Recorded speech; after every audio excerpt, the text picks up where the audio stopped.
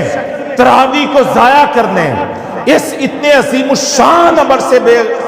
رغبتی کرنے کی بجائے ہمیں پھر عشاء کے ساتھ ہی تراویح کا اہتمام کر لینا چاہیے۔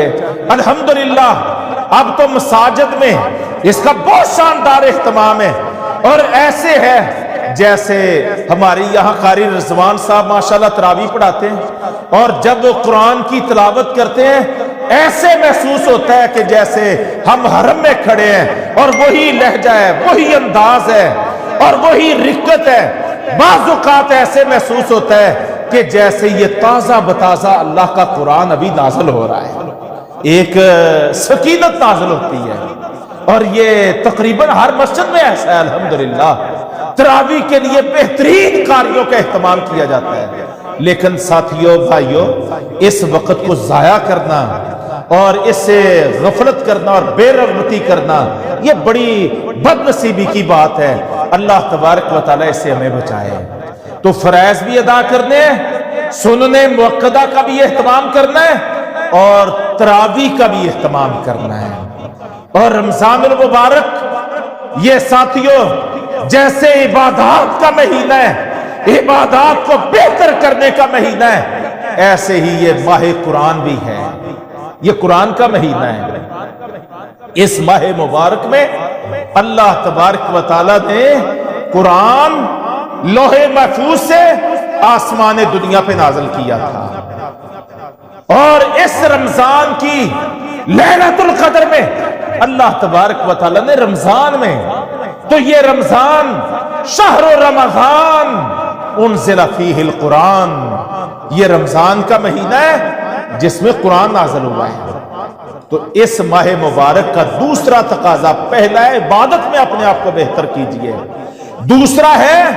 قرآن کے ساتھ اپنے تعلق کو بہتر کیجئے، اپنا تعلق قرآن کے ساتھ جوڑیے۔ اگر آپ اللہ کی رضا چاہتے ہیں، خوشنودی چاہتے ہیں، اور یہ چاہتے ہیں کہ یہ قرآن ہمارے سینوں کی، دلوں کی بہار بن جائے، یہ قرآن ہمارے دکھوں کا مداوا بن جائے، یہ قرآن ہمیں مصیبتوں ہر مصیبت کا نجات دہندہ بن جائے، ہمیں غموں سے نجات کا باعث بن جائے، تو بھائیو قرآن کو اپنا رفیق بنا لیجئے زندگی کا۔ اور بہترین موقع ہے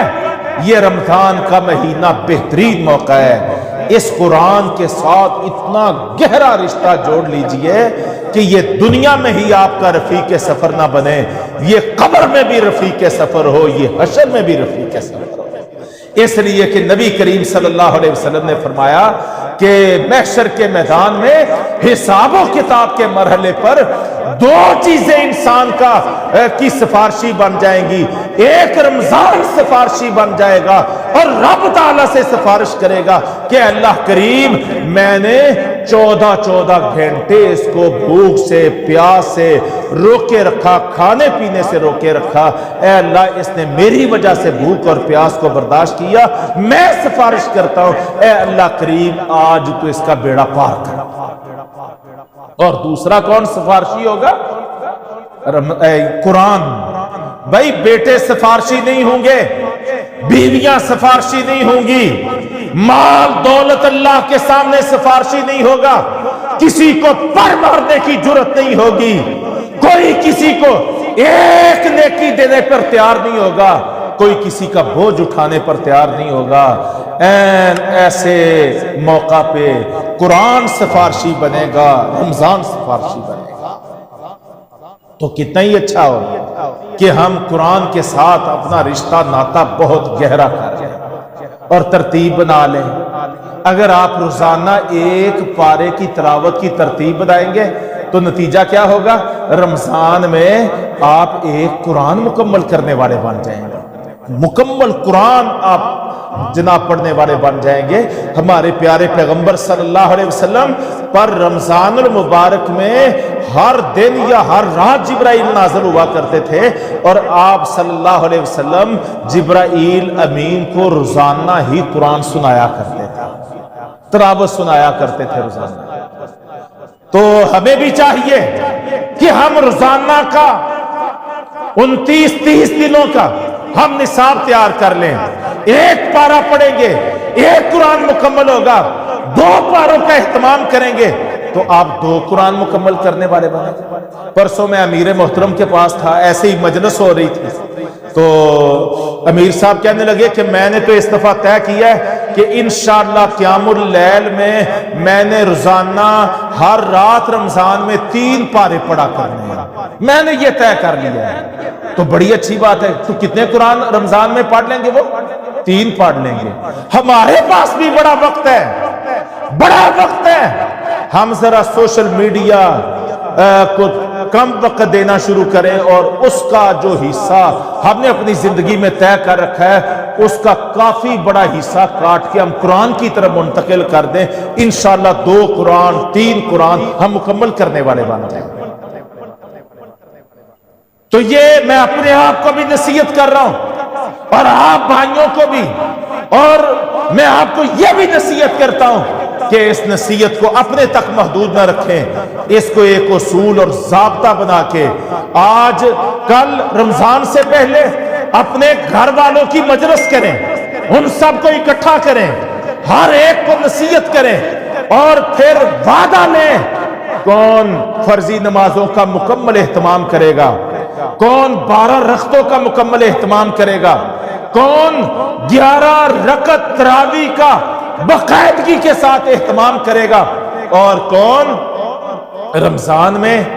یومیہ بنیاد پر کتنے پارے پڑھا کرے گا۔ انشاءاللہ تھوڑی سی توجہ دیں گے تو آپ اکیلے نہیں، آپ کا پورا ماحول قرآن کے نور سے منور ہو جائے گا۔ اسلام کی ضیاء پاشیاں آپ کو اپنے پورے ماحول میں ملیں گی۔ ہمارے گھروں میں کمزوری، سستی، کوتاہی تو ہے، لیکن اللہ کے دین سے بغاوت تو نہیں ہے، باغیانہ پن تو نہیں ہے، ہمارے سمجھانے کی کمی ہے، ہماری نصیحت کی کمزوری ہے، ہم نے انشاءاللہ اس کو کور کرنا ہے، تو کریں گے سارے انشاءاللہ۔ اللہ تبارک تعالیٰ اس عمل کو قبول فرمائے۔ تو ہم نے رمضان کو ماہ قرآن بنانا ہے۔ ماہ قرآن کا معنی کیا ہے؟ اس کی تلاوت کرنی ہے، اس پر اس کا ترجمہ پڑھنا ہے، اس کی تفسیر پڑھنی ہے، اس پہ غور کرنا ہے اور اپنے عمل اور کردار اور صبح اور شام کو قرآن کے رنگ میں انشاءاللہ ڈھالنا ہے۔ اللہ اس کی ہمیں توفیق عطا فرمائے۔ تیسری بات بھائیو، یہ رمضان المبارک ہے، اس میں اس کا بہت بڑا تقاضا ہے، بہت بڑا تقاضا ہے اس کا کہ ہم دیکھو حکیموں کے پاس جاتے ہیں، ڈاکٹروں کے پاس جاتے ہیں، وہ ساتھ دوائی بھی دیتے ہیں مرض کی اور ساتھ کچھ احتیاطیں بھی بتاتے ہیں۔ فلاں چینی سے آپ نے بچ جانا ہے، تیز مرچ مسالے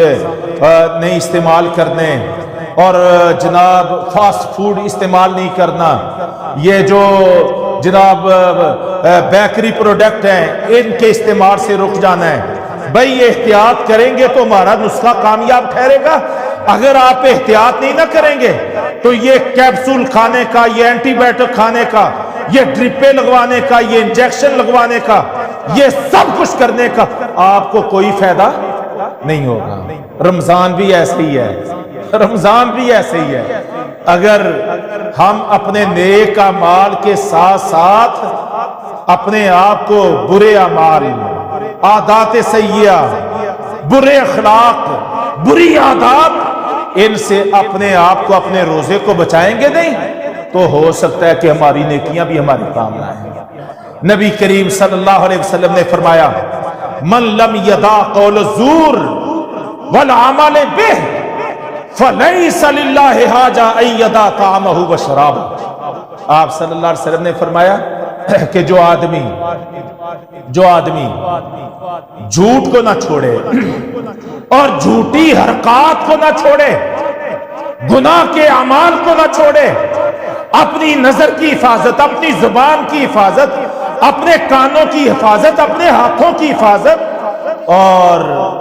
اپنی زبان کی حفاظت، اپنے پورے وجود کی حفاظت گناہوں سے نہ کرے،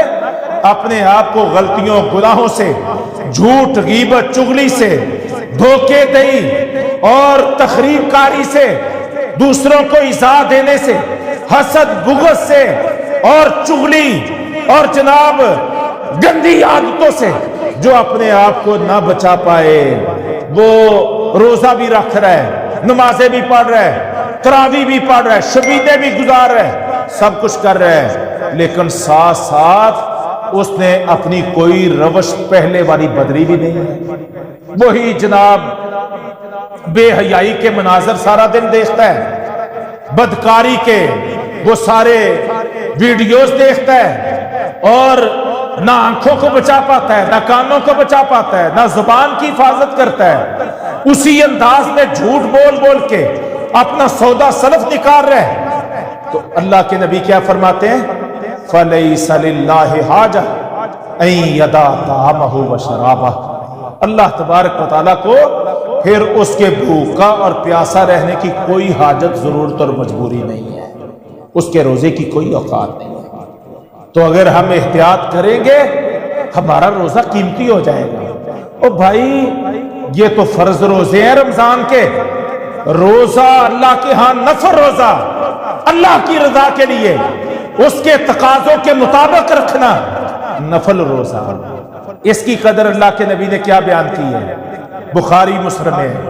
آپ صلی اللہ علیہ وسلم فرماتے ہیں کہ جو آدمی اللہ کی رضا کے لیے ایک دن کا روزہ رکھتا ہے، اللہ کی رضا کے لیے ایک دن، اور مراد فرض روزہ نہیں، فرض روزہ نہیں ہے، مراد نفل روزہ ہے، تو آپ صلی اللہ علیہ وسلم نفلی روزے کی قدر و قیمت اور اجر اور ثواب بیان کرتے ہوئے فرماتے ہیں جو ایک دن کا اللہ کی رضا کے لیے روزہ رکھتا ہے، اللہ تبارک و تعالیٰ اس کے چہرے کو، اس کے وجود کو جہنم کی آگ سے 70 سال کی مسافت کے برابر دور کر دیتا ہے۔ ایک آدمی 70 سال سفر کرتا رہے، دن بھی، رات بھی، صبح بھی، شام بھی، وہ جتنی مسافت طے کرے گا نا، ایک نفلی روزے کا اجر اتنا ہے کہ اللہ تبارک و تعالیٰ 70 سال کی مسافت کے برابر اس کے چہرے کو، اس کے وجود کو جہنم کی آگ سے دور کر دیتا ہے۔ اور جہاں تک فرضی روزے کا تعلق ہے تو اللہ تبارک و تعالیٰ نے اس کا حساب کتاب بتایا ہی نہیں ہے۔ فرشتوں کو بھی کہہ دیا کرامن کاتبین کو کہ بس یہ لکھ دینا ہے کہ میرے اس بندے نے میری رضا کے لیے، میرے اس بندے نے میری رضا کے لیے فرض روزہ رکھا ہے۔ صلہ کیا ہے؟ فرمایا فرشتوں تم اس کا صلہ نہیں لکھ سکتے، نہ دے سکتے ہو، نہ بیان کر سکتے ہو، نہ شمار کر سکتے ہو، بس یہ لکھ دو اس نے میرے لیے روزہ رکھا ہے، اس کا صلہ میں ہی عطا کروں گا۔ اللہ اکبر، اللہ اکبر۔ تو بھائی جان یہ کب ہے؟ جب ہم اپنے آپ کو برائیوں سے، منکرات سے، اللہ کی نافرمانیوں سے، عریانی، بے حیائی اور فحاشی کے مناظر سے جب ہم اپنے آپ کو بچانے والے بنتے ہیں۔ آج کس قدر ہم ایک عذاب میں مبتلا ہے، پوری دنیا کرب میں مبتلا ہے، اللہ کے عذاب کے محاصرے اور کریک ڈاؤن سے دوچار ہے۔ وجہ کیا ہے؟ ابن ماجہ میں نبی کریم صلی اللہ علیہ وسلم کی صحیح حدیث ہے، آپ صلی اللہ علیہ وسلم نے فرمایا کہ جس قوم میں بے حیائی اور فحاشی عام ہو جاتی ہے، جس قوم میں بے حیائی اور فحاشی عام ہو جاتی ہے، عریانی عام ہو جاتی ہے، جس قوم کا ماحول یہ بن جاتا ہے کہ عورتیں لباس کے باوجود ننگی اور برہنہ ہوتی ہیں اور بے حیائی عام ناچ رہی ہوتی ہے اور کوئی اس کے سامنے بند باندھنے والا نہیں ہوتا، تو آپ صلی اللہ علیہ وسلم نے فرمایا کہ اللہ تبارک و تعالیٰ پھر ان پر ایسی بیماریاں نازل کرتا ہے جن کے نام ان کے پہلے باپ دادا نے سنے بھی نہیں ہوتے۔ آپ غور کیجیے، کیا آج ہم ایسی مصیبتوں سے دوچار نہیں ہیں؟ یہ کرونا کا نام ہمارے باپ دادا نے کب سنا تھا؟ یہ آج جن بیماریوں، مصیبتوں اور آزمائشوں سے دنیا دوچار ہو چکی ہے، یہ کب پہلے لوگ ایسی آزمائشوں اور ہلاکتوں سے دوچار ہوئے تھے؟ تو ایک طریقہ وہ ہے جو ہمارے ڈاکٹر بتاتے ہیں، ہماری حکومتیں جس پہ محنت کر رہی ہیں، ہمیں اس کو بھی ہم رد نہیں کرتے، لیکن ایک مجرب طریقہ ان بیماریوں سے، مصیبتوں سے بچنے کا وہ ہے جو ہمارے نبی نے فرمایا ہے، اور وہ کیا ہے کہ عریانی، بے حیائی، فحاشی، ننگا پن جب تک دنیا اس سے باز نہیں آئے گی تو ایک پہ ایک ایسی ایسی آفتیں، مصیبتیں، آزمائشیں، بیماریاں، تکلیفیں ٹوٹیں گی جن کا نام پہلوں نے سنا بھی نہیں ہوگا۔ ہم ایک سے نکلنے کا، دنیا ایک سے نکلنے کی کوشش کرے گی، رب تعالیٰ ان بدکاریوں اور بے حیائیوں کے نتیجے میں اور مصیبتیں نازل کر دے گا۔ اللہ کے لیے کیا مشکل ہے؟ اب سال تو ہو گیا نا، بلکہ سال سے بھی زیادہ وقت ہو گیا، تو کس قدر دنیا آگے آگے بھاگی پھرتی ہے، سانس پھولے پھرتے ہیں، ساری دنیا ہانپ رہی ہے، لیکن مجال ہے کہ کوئی بچ نکلنے کی شکل ہو، کوئی نجات کی راہ ہو، تو نجات کی راہ ہمارے نبی نے بیان کر دی ہے۔ اللہ ہمیں اپنے ملکوں اور معاشروں کو بے حیائیوں اور بدکاریوں سے بچنے کی توفیق عطا فرمائے۔ یہاں تو ماجرا یہ ہے کہ لوگ آگے بغاوت پہ کھڑے ہو جاتے ہیں، باغیانہ پن ہے دین کے مقابلے میں۔ تو یہ موقع ہے کہ ہم رمضان المبارک میں ایسے تمام جناب جتنے بھی مناظر ہیں ان کا کم سے کم ایک مہینہ بائیکاٹ کر کے دیکھیں، انشاءاللہ اللہ تبارک تعالیٰ ہمیں، ہمارے گھر والوں کو، ہمارے معاشرے والوں کو، اللہ ہمارے ملکوں کو، امت مسلمہ کو اللہ تبارک تعالیٰ ان مصیبتوں اور آزمائشوں سے بچا دے گا۔ تو تیسری نصیحت جو میں کر رہا ہوں آپ بھائیوں کو اور اپنے آپ کو بھی، وہ یہ ہے کہ روزے کے مخالف، متضاد جتنی بھی سرگرمیاں ہیں جن سے روزے کے اجر پہ اور اس کی قبولیت پہ زد پڑتی ہو، ہم نے انشاءاللہ ان سے بچ کے رہنا ہے، ان سے بچ کے رہنا ہے۔ اللہ اس کی ہمیں توفیق عطا فرمائے۔ اور سحری اور افطاری کا بندوبست کرنا ہے۔ کئی لوگ رات دیر گئے تک کھاتے رہتے ہیں اور سحری نہیں کھاتے، اس پر ہمارے نبی بڑے غضبناک ہیں اور اس کو یہودیوں کا فعل آپ صلی اللہ علیہ وسلم نے قرار دیا ہے۔ یہودی یہ انداز اپناتے تھے کہ وہ سحری نہیں کھاتے تھے، تو آپ صلی اللہ علیہ وسلم نے کیا فرمایا؟ سحری کھایا کرو، فَإِنَّ فِي السُّحُورِ بَرَکَةٌ۔ آپ نے فرمایا سحری کے کھانے میں اللہ نے برکت رکھی ہے، تو سحری ہمیں کھانی چاہیے، اس کا اہتمام کرنا چاہیے۔ رمضان المبارک کا یہ ہرگز معنی نہیں ہے کہ اگر ہم دن کو دوپہر کا کھانا نہیں کھاتے، صبح شام کا تو رمضان میں بھی ہے نا، لیکن ذرا شیڈول تھوڑا سا آگا پیچھے ہے، دوپہر کا کھانا ہی مس ہوتا ہے نا، لیکن اگر دوپہر کا کھانا مس کریں تو اس کی کسر افطاری میں جا نکالیں، اور افطاری میں اتنی کسر نکال لیں کہ سحری تک وہی پیٹ فل بھرا رہے اور سحری میں پھر اور اس کے اوپر بوجھ ڈالیں، تو یہ نہیں ہے طریقہ، یہ نہیں ہے۔ اگر ہم چاہتے ہیں نا ہم بے جا بیماریوں سے تکلیفوں سے بچ جائیں، تو آج کی تکلیفیں آپ ریسرچ کر لیں، آپ اپنے میڈیکل سے وابستہ لوگوں سے پوچھیں، آج دنیا میں 70% بیماریوں کا تعلق وہ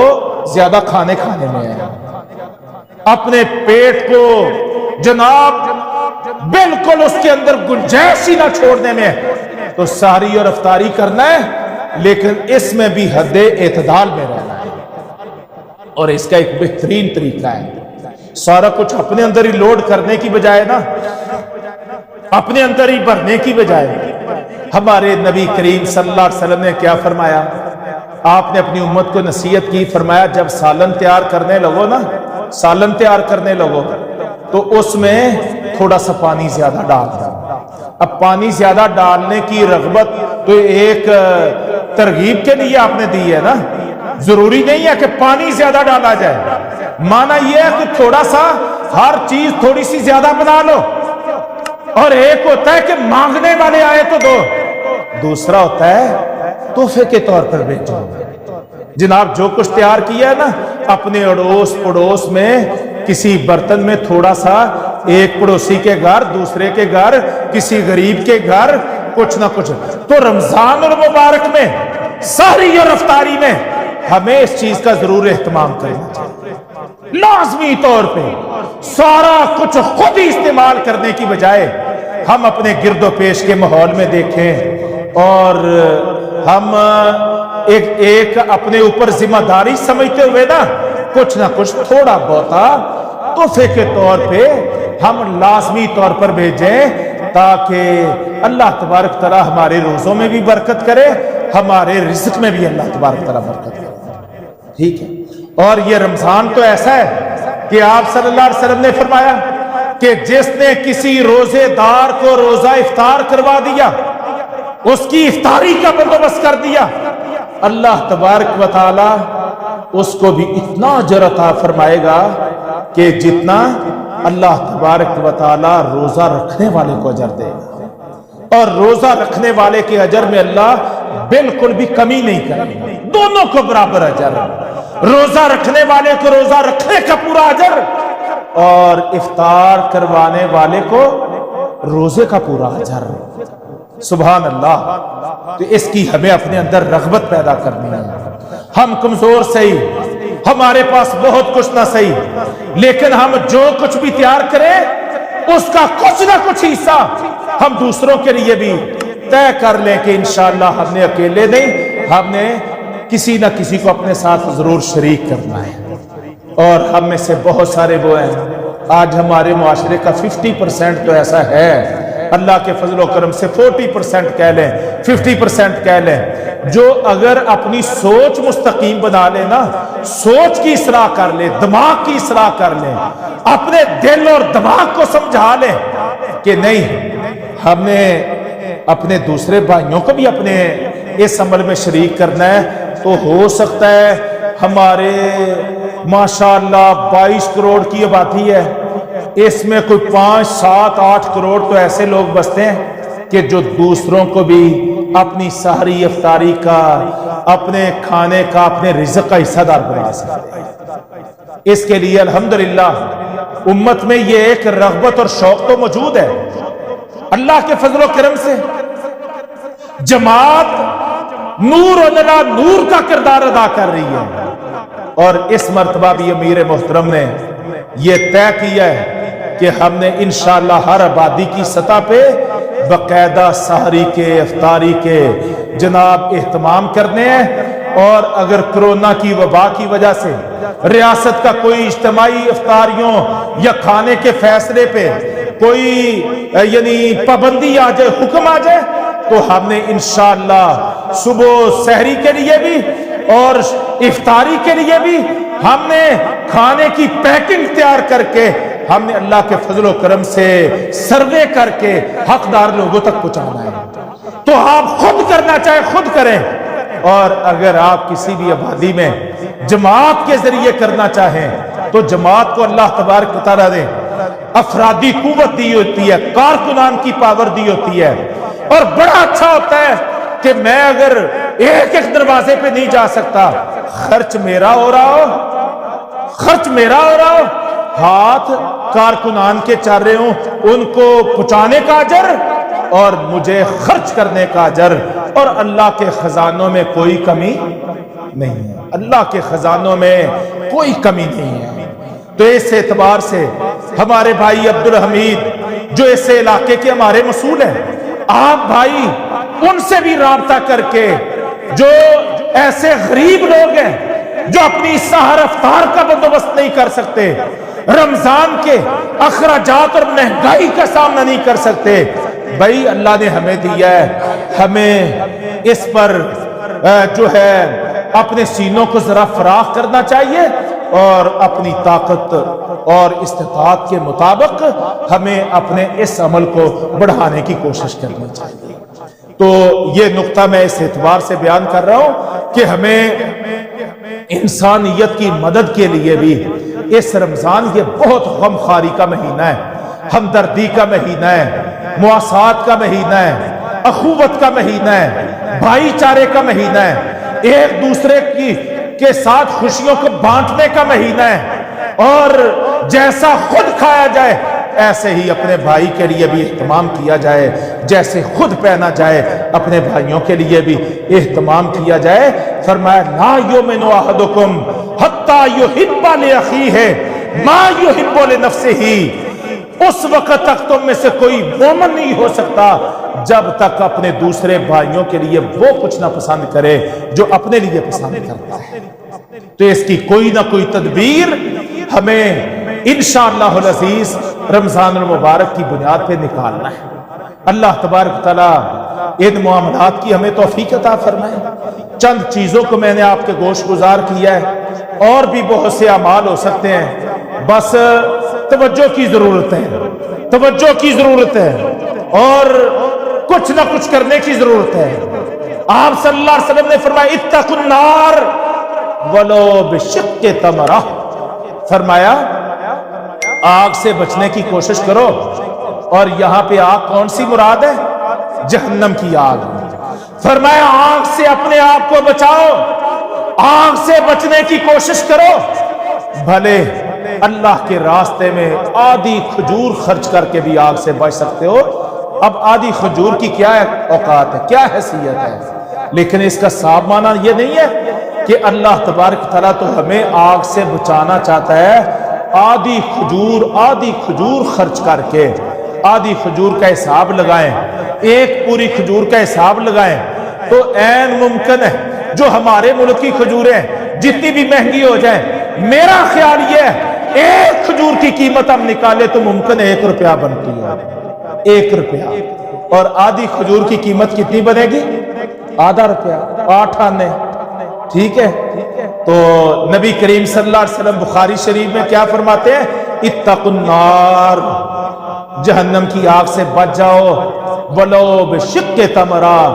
اگرچہ ایسا ہو کہ کھجور کو 2 حصوں میں پھاڑ کے آدھی کھجور کا حصہ بھی اللہ کے راستے میں دوسروں پہ خرچ کر کے تم اپنے آپ کو جہنم کی آگ سے بچا سکتے ہو۔ راستہ کھلا ہوا ہے، میدان کھلا ہے، عمل کا موقع ہے، بڑا زبردست مہینہ ہمارے اوپر 4 دن بعد سایہ فگاں ہونے والا ہے۔ اس کی قدر و قیمت کو پہچانو،